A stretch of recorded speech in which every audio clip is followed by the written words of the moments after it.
beware, I'm not selling anything today. All right, that's me. My last job as an employee was a CEO of Standard Chartered in Switzerland. I left that job over 10 years ago to go to my Web3 finance or digital finance environment. Why did I do that? Why would someone leave a job like that to go into this? Because I'm an engineer. So I understand that everything in the world is going digital, including finance. My field is finance, but anything is going digital. That's the reason why I left. Down there, you have some of the companies I worked for before, although right now, I only ran my own companies. An agenda for today. We're going to talk about what's happening today. Then I'm going to try to give you a feeling for how we got here. What made this happen, what we're happening today. And then we're going to talk about the birth of Web3 finance, which is not a coincidence. People think that this just happened. No, it's related to something very specific. And then I'm going to show you a couple of things that we're doing in my company, in our companies, I'll say. I own them with my very close friend Bilal, who's here today. And that's it, in 15 minutes. So, where we are in 2025, snapshot. These are very recent news. You've all read them, but it's important that we say it again. Elon Musk is going to use blockchain to shape up the US government. Huge task. He's using the technology that created cryptocurrencies. Larry Fink wants that the US approves tokenization of all assets. Can you imagine that? That means that you're no longer working with stocks. You're only working with cryptocurrencies. You want to sell your company? Sell it in crypto. No longer stocks. JP Morgan, they really want that regulation moves ahead. And Donald Trump, as you know, is creating a huge reserve for the US in cryptocurrencies. So a lot is happening. A lot is happening. We're talking about a global economy of $100 trillion, which is the impact that we're having here. So, just to make it super clear, today we have two financial systems working side by side. On the left, you have the global financial systems that you all know about, banks, central banks, etc., etc. And on the right, you have the cryptocurrency market. Check just the compounded annual rate of growth, 7.6% for the traditional one, and it is 16% for the new finance. That number there tells you everything. If you had to retain only one thing from this discussion, is that number. New finance is growing a lot faster than old finance. It's normal, and I'll tell you why. Nothing to do with technology, it's to do with population.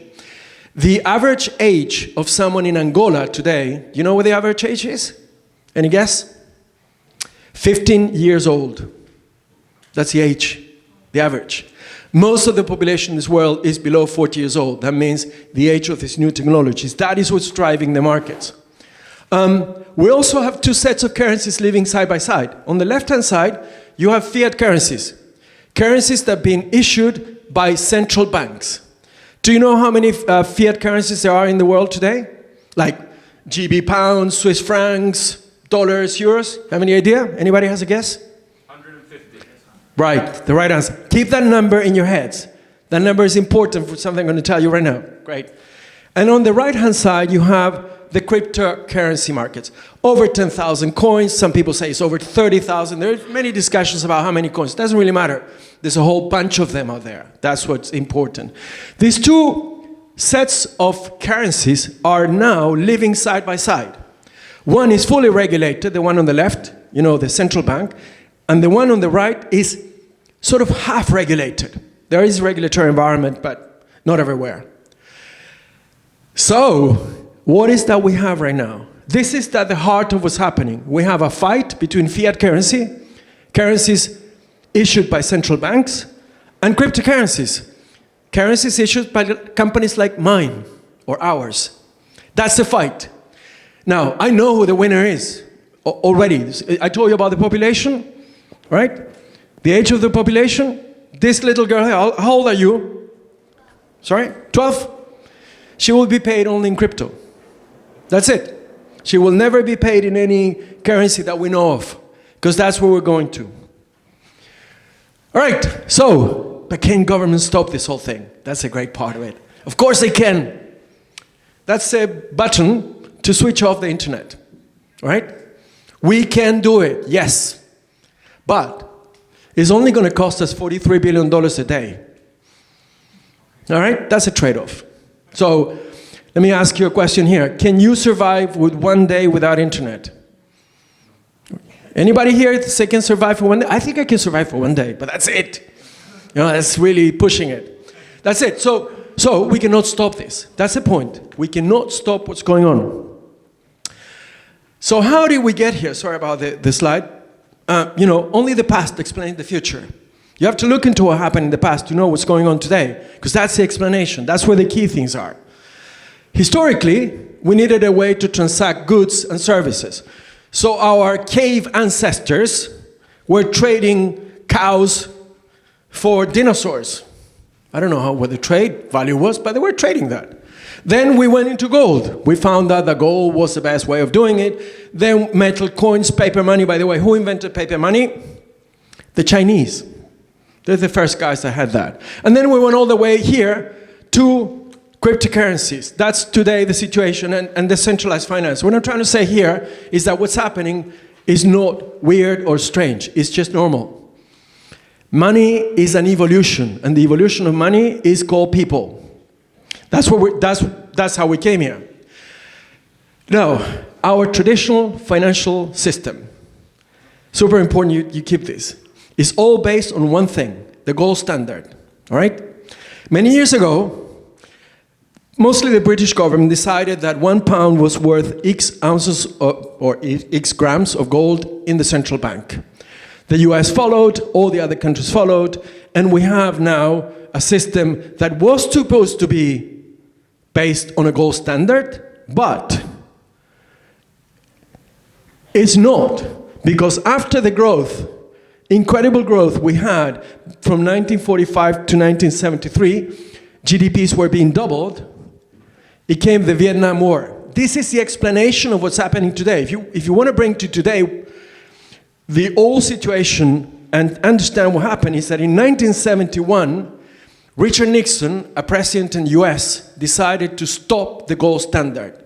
Why did he do it? Because he could not print more dollars to finance the Vietnam War. You see, there was a gold standard, so you can have only so many dollars for as much grams of gold you had in the ground. He had to stop that. He stopped that, and we stopped the whole thing called the Bretton Woods Agreements, which is really the gold standard, and that's it. That's a result. You all know what's going on. We have a massive global debt up on the left. The debt of the United States cannot be paid. France, for the people from France in this room, France this year, the main line on their P&L is to pay debt. Can you imagine? A country that needs to pay debt, the first line of the P&L, and many other ones. Then we had a full erosion of the euro and the purchasing power of the dollar. Both fiat currencies have eroded completely. That's the graph. Those are the graphs. You can check them in the internet. I said all this is public information. This is a result of the 1971 decision to stop the gold standard. Did you read yesterday that the Trump government is talking about restoring the gold standard? Did you read that? It's important, because we're going back to this. Maybe we'll be able to do it, I don't know.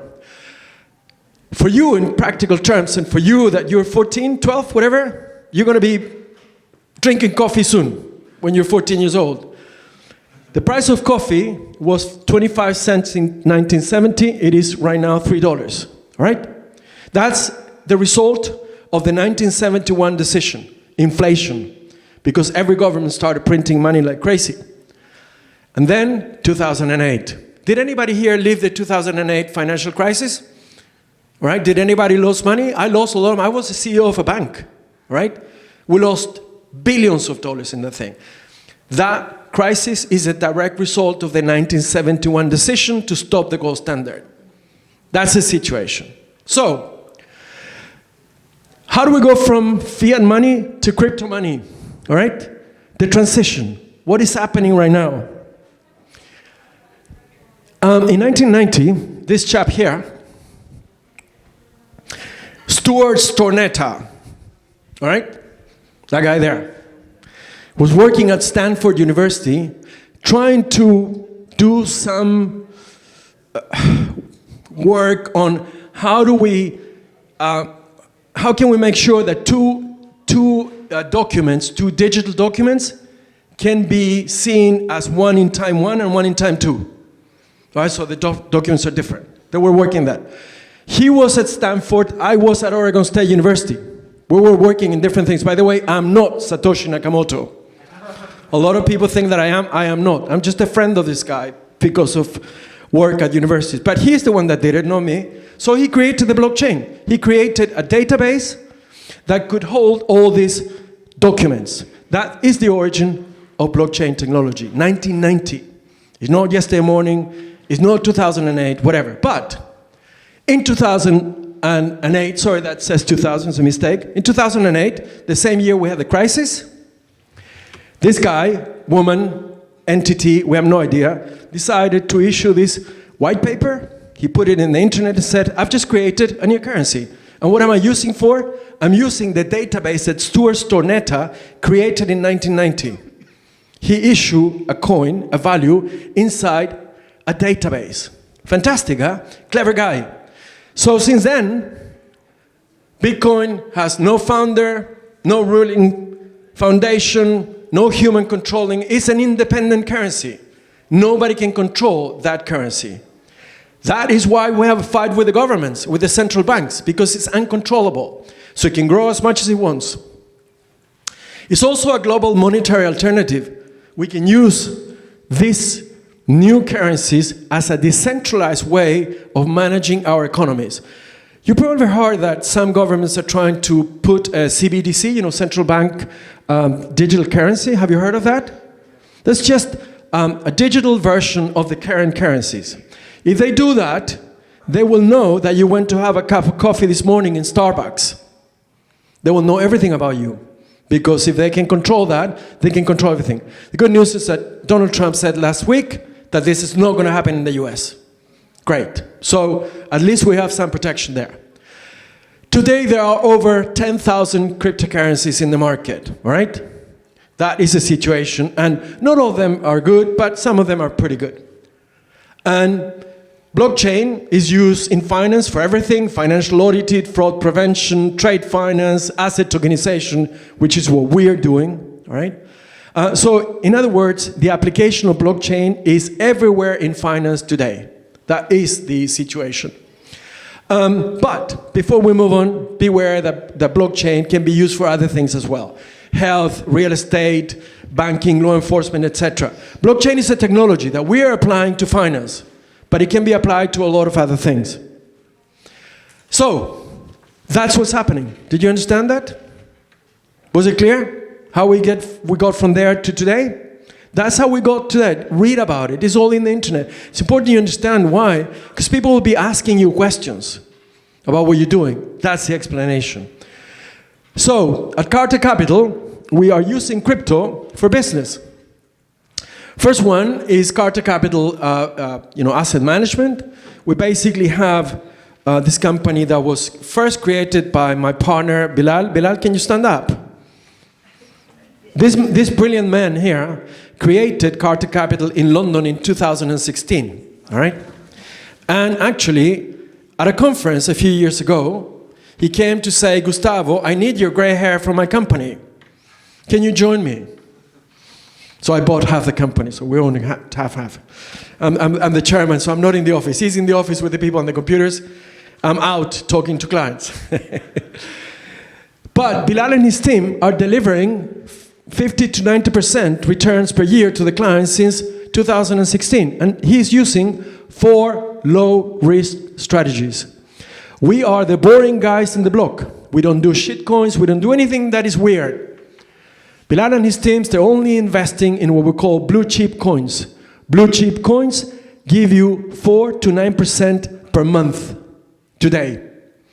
The year before, Bilal, was it you made 135%? Not quite, 127. 127. So 24, 75%, 27, 23, yeah. much better. This year, I think that we're probably going to be doing 100% for our clients. That's new finance, right? Yeah, yearly, this yearly. But we pay our clients on a monthly basis, right? This company is non-custodial. We never take the money of the clients in our accounts. They keep their own wallets. We don't have management fees. We don't believe in management fees. I'm an ex-banker. I don't believe in management fees. Management fees is a scam that consists to charge you 2% a year for your money in my bank, whether I make money or I lose money. I charge you anyway. We don't have management fees. There's no lock-up period. Clients can go in and out anytime they want. There's no entry fee or exit fee. We gave away all that. Why? Because the yields in the crypto environment are much bigger than the yields in the old finance. Remember I spoke to you about the old finance? It's completely. And why? Remember the why. The population pyramid is the pressure from the young people like this lady here. That is what's happening. That's the first company. So everything that I mentioned before is being used here. Right? That the asset management company is based in Dubai, and you can speak to Bilal. He will give you all the information. Second thing, only started last week. Remember I spoke about real world assets tokenization? Well, Bilal and I, we went to Australia, Canada, Chile to find gold mines that were audited and certified. We wanted only gold that we could see the certifications and the gold in the ground totally proven, all right? We found several, and we just signed with two of them, the owners of these mines. We actually bought the rights to tokenize them and to put them in the market. Last week, we put our first coin in the market. It's called Ounce. It's only a test for the moment. We wanted to check the markets. That coin went from zero market cap to $4 million in 24 hours. Now, don't get me wrong. That's not my money. That's not Bilal's money. It's the money of the company. But it's just to prove that the interest in gold, tokenized gold, for as long as it's audited or certified, is massive. All right? So we're doing real world assets tokenization while some other people are just talking about it. This is a real project, started last week. Too much business. A couple of things about myself. On the left up there is the Guinness record we did with my blind skiers. I've been a ski guide for the blind in Switzerland for 20 years right now. We did the Guinness record. With two guys in the middle are the blind people, and the two guys on the sides are the guides. I'm also doing my ski patrol exams in Chile as we speak. On the left down there, we flew the first hang glider ever in South America in 1973. I was 17 years old, so you see long, dark hair. But it did happen. And on the right is, that bird is now at a museum in Chile, the brand new Museum of Air and Space. So we're very proud to be able to have contributed to the news in Chile at one point in time. That's it. Questions? That's my LinkedIn. That's all my data. We have time for just maybe 2 or 3 questions. Please go ahead. Any? Don't be shy. Go ahead. Hit me with the most difficult questions you can have, and I'll buy you a chocolate piece. All right, go ahead. You've mentioned that return on investment. Can you give her a microphone? Hello, anybody from the company here? They're all outside. Those are great companies, huh? Where all the owners are somewhere else. If not, she can use this one. Yeah, great. Here, I'd like to ask you something. You said that the return on investment can go up to 100% while Yeah. you are dealing with digital assets. If I go and Yeah. trade myself, if you look into Melanie or Trenwa, which had been just launched from 1 week, actually I've earned more than triple the time in 1 day. So why you are mentioning only 100% or this amount? I love that question. Yeah, thank Yes. Okay, you see, I'm going to tell you something that's a bit shocking, perhaps. 99% of people in this industry are scammers, all right? Read the number. 99% of people today in the crypto industry are scammers. Same situation, by the way, was the case when internet first came around. 99% of the companies that were in the internet at the very beginning, they're no longer there. Same thing with that. So we're cleaning the market. Now, why I only mention 100%? Because Carter Capital is fixed on low-risk strategies. We're not interested in making 1,000% for the clients, things like that, which we can do. How do we do it? We risk your money all the way to Timbuktu. We don't risk our money or the money of the clients. We believe that, I personally believe that if you have a return on investment of 100% a year, it's fantastic. Fantastic. I don't need 1,000% or 10,000%. That's the reason we cap it. Right? However, we've been doing this since 2016. We have all the track records to prove it. As I said, Bilal can give you the details. It's all anyway, it's only the blockchain because it's all transactions that are public, as you know. But that's the reason why. So we don't want to look like very young, face-tattooed people that come and tell you, give me your money, I'll make you 1,000% per minute. I'm not interested in that. I'm interested in long-term relationships with clients that are with Carta Capital for many, many years, and that profit from this fantastic thing. Just one more point to you. When I was the CEO of the bank, and then I went to another bank called Kramer, I was in the board of directors of that bank in Lugano, the maximum I gave a client per year was 4%. All right? Can you imagine the difference? Oh, you're a banker, so you know that number, 4%. Now I go to my clients and I tell them, we just did 75%, 74% last year. Difficult for them to understand that, isn't it? When their money is in the banks at 4%. And in banks that are absolutely not sure. Have you seen the list of banks that have gone bankrupt in the last 3 years? Well, the biggest one is in my country, in Switzerland. We broke down Credit Suisse. The second largest bank in Switzerland, we broke it. All right? How much money do you think people got? Say you had $100 million in Credit Suisse. Do you know how much you got back? There's a law in Switzerland. $100,000. Right? That's a law. Oh, you lost $100 million. Sorry, it's not my problem. Here's $100,000. That's a law. So that's why the system is collapsing right now. You have another question there. Yeah, so you were mentioning all these things about crypto. And what's your take on the whale concept, right? Like a few entity can control to a certain extent the price of even the biggest cryptocurrency, right? Like Bitcoin. It's a fantastic question. There's an issue there for sure. There are matters. But remember that Bitcoin, the first cryptocurrency ever, controls more than, what is it, Bilal? More than 50% of the market today? It's over 57%. 57% of the coin that nobody can control. That's the answer to you. So the main coin we have in the market cannot be controlled. Other coins can be controlled, and there could be issues there. We're trying to solve them. I'm an engineer by training, so I'm on the technical side of this. We're trying to solve this. There will be issues, but what I can guarantee you right now is that the main currency is like the gold in a certain way. The cryptos, you know, Bitcoin is equivalent to gold. That's what it is, in the concept of what it is. Cannot be controlled. So I'm not concerned about that. I'm concerned about maybe one or two currencies. Please go ahead. Are you regulated, and by whom? Yes, we are non-custodial, right? So we're regulated by IFSA for the moment. We never take any money of the clients in our accounts. So in reality, for practical reasons, we don't even exist, all right? Because it's you coming to ask me, what do I do with my money in my wallet? Right. Obviously, we help you trade and we do all the work in it. But we're not non-regulated by anybody else because we don't need it. Maybe regulations will come, and we'll do that for sure. There are about 10 firms like ours in the world, serious firms run by ex-bankers. Bilal is an ex-banker as well. They're trying to do the thing right. That's what we're saying. We're trying to do the thing right. Right? Correct. Being transparent, ethical, totally open to the clients. For instance, the transactions that Bilal and his team will do in the wallet of a client, the client knows the transaction immediately. He can call Carta Capital and say, why did you do that? And Carta Capital will tell them, well, we did this in the market for this and this reason. When I was a banker, I only allowed my clients to come and talk to me at the end of the year. Huh?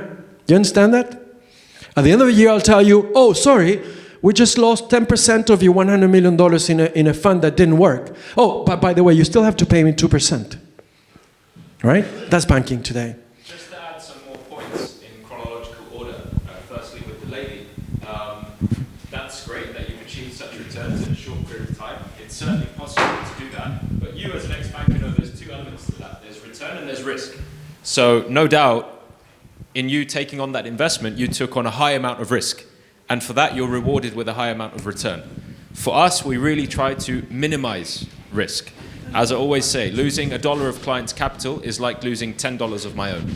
So we are very protective to the downside, and we aim to capture some of the upside. So you guarantee the principal? It's not guaranteed. So it's not guaranteed. Nothing is guaranteed. So it's at only all. low risk investment which I'm Correct. doing with you, and the capital still is not guaranteed. Correct. Okay. I would like to add something there which is important for you to know. I've been in banking for 40 years now, right?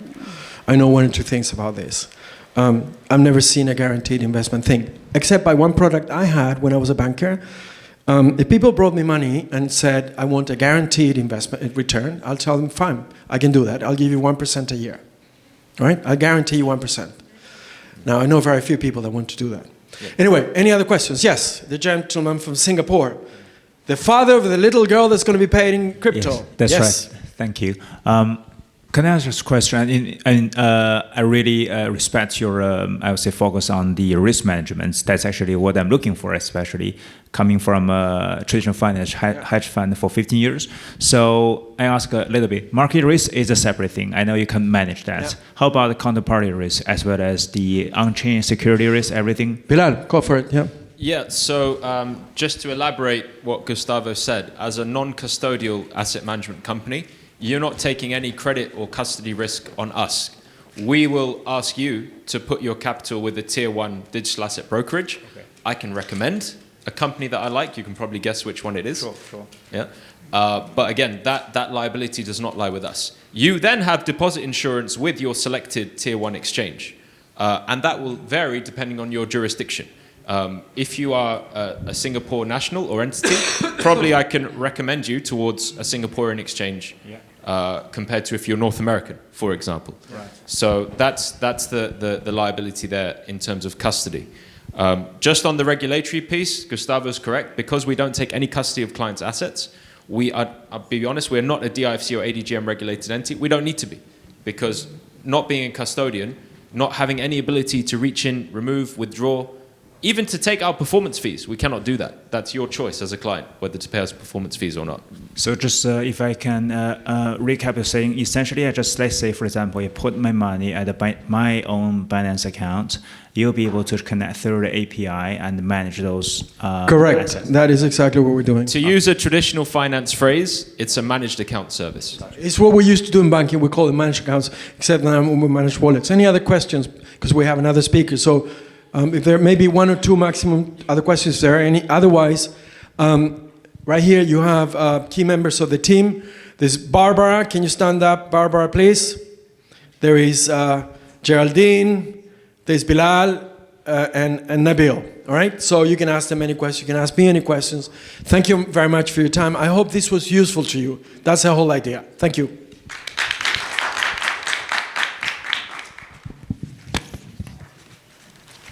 Thank you, Gustavo. So on behalf of World Finance Council, we want to appreciate you with the token of gratitude. Sorry. What did you say? So we want to honor you with the token of gratitude. Oh, I'm being honored. Thank you very much. So what an honor. Thank you very much. Very kind. Another one for my shelf. Yes.